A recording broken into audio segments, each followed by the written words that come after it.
Baik, Assalamualaikum warahmatullahi wabarakatuh.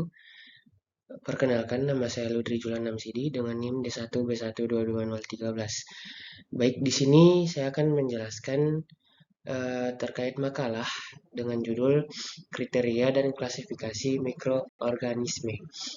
Baik, langsung saja. Baik, yang pertama yaitu terkait isi makalah dulu.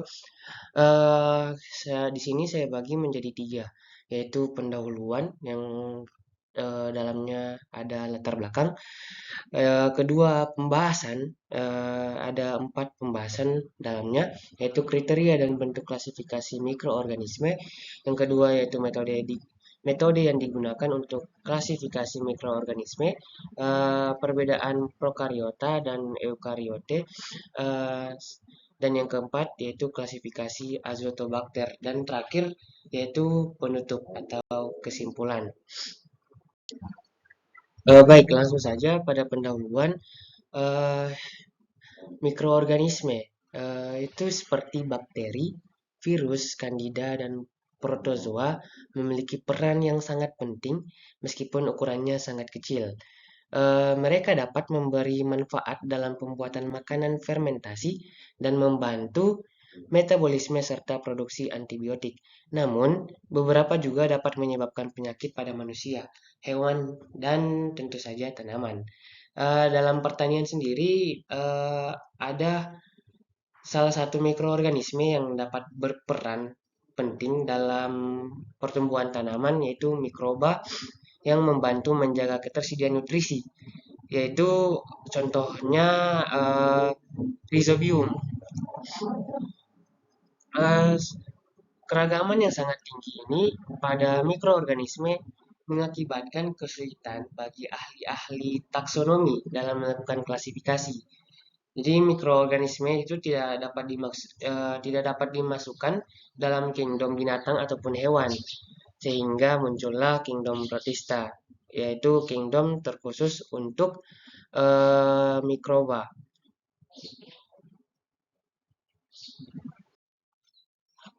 Baik, selanjutnya yaitu kriteria dan bentuk klasifikasi mikroorganisme.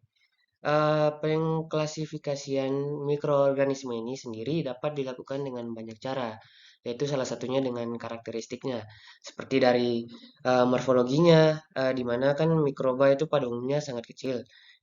Ukurannya itu dinyatakan dalam ukuran mikrometer. Kemudian sifat kimiawinya, yang dimana sel ini terdiri dari berbagai bahan kimia.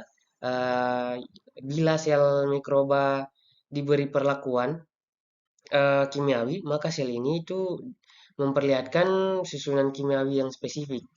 Eh, yang ketiga itu sifat biakan, yang dimana zat hara yang diperlukan oleh setiap mikroorganisme ini berbeda-beda.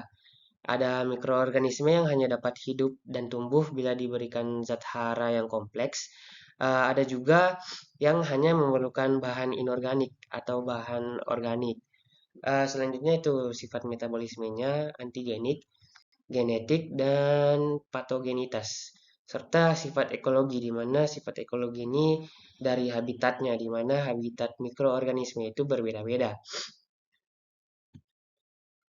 Selain itu, bentuk klasifikasi mikroorganisme itu mengalami perubahan setiap masanya. Jadi pada tahun 1969, klasifikasi bentuk klasifikasi mikroorganisme menurut Whitaker ada 5 kingdom, yaitu prokariotik atau Monera, eukariotik uniseluler, protista, eukariotik multiseluler, multinukleat, atau fungi, animalia, plantae. Kemudian sistem klasifikasi terbaru ditemukan oleh Carl Woese yang membagi organisme menjadi 3 kingdom, yaitu Archaebacteria, Eubacteria, dengan apa namanya itu Eukarya. Ya. Jadi kemudian itu sampai pada tahun 2015, di mana yang paling baru itu Ruggiero mengklasifikasikan menjadi 7 kingdom. Baik, selanjutnya metode klasifikasi mikroorganisme. di mana klasifikasi ini dilakukan dengan berbagai metode sebenarnya yang berubah-berubah juga pada masanya, setiap masanya ya. Beberapa metode pengklasifikasian antara lain yaitu menggunakan RNA ribosom, kemudian menggunakan homologi DNA, dan terakhir itu klasifikasi Adansonian atau numerik. Masih ada beberapa juga tapi tidak dimasukkan. Kalau metode klasifikasi Adons, Adansonian atau numerik ini itu di sebagian besar sistem klasifikasi bakteri eh, dengan eh, apa namanya? Dengan menentukan derajat hubungan antar strain dengan koefisien statistik yang memperhitungkan rentang karakter terluas.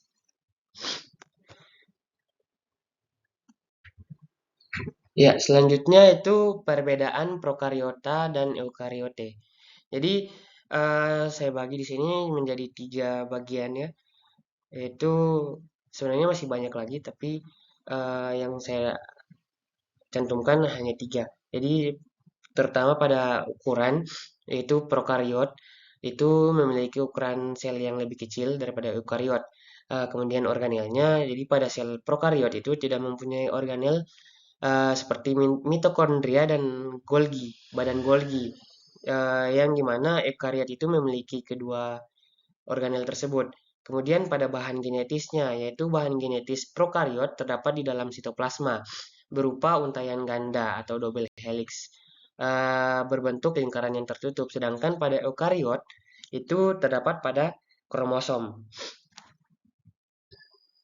Kemudian klasifikasi Azotobacter. Jadi Azotobacter ini adalah genus bakteri berbentuk oval atau bulat yang membentuk kista dengan lendir kapsuler. Ini mereka itu hidup di tanah sebagai aerobik bebas. Jadi peran pentingnya dalam pertanian sendiri yaitu menjaga siklus nitrogen, di mana kan nitrogen itu terdapat banyak di udara tapi masih dalam bentuk yang belum bisa diserap oleh tanaman. Nah, gunanya azotobakter ini dia mengubah nitrogen yang ada di udara itu menjadi bentuk yang dapat diserap oleh tanaman. Ya, prosesnya itu dinamakan fiksasi nitrogen. Azotobakter ini banyak terdapat pada tanaman kacang-kacangan seperti kacang tanah.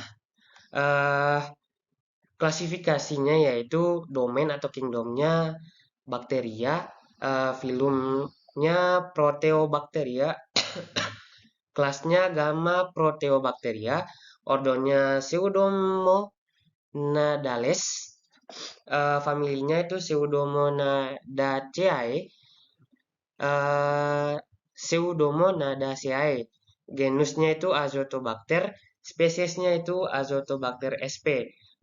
Selain itu ada juga beberapa spesies yang umum dikenal yaitu Azotobacter kroko uh,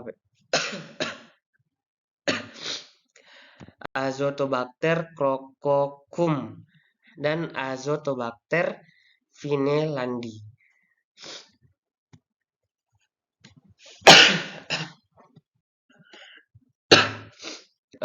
Sekian mungkin presentasi saya, presentasi tentang makalah saya. Kesimpulannya yaitu klasifikasi ini atau pencirian mikroorganisme ini merupakan langkah yang penting dalam memahami keragaman dan peran mikroba dalam ekosistem. Jadi metode-metodenya pun itu sangat beragam, mulai dari ada menggunakan RNA ribosom, DNA, dan juga metode numerik.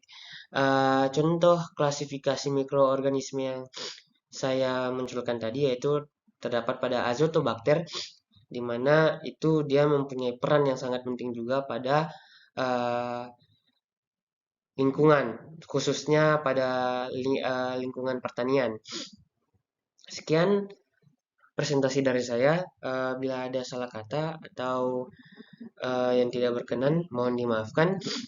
Wassalamualaikum warahmatullahi wabarakatuh.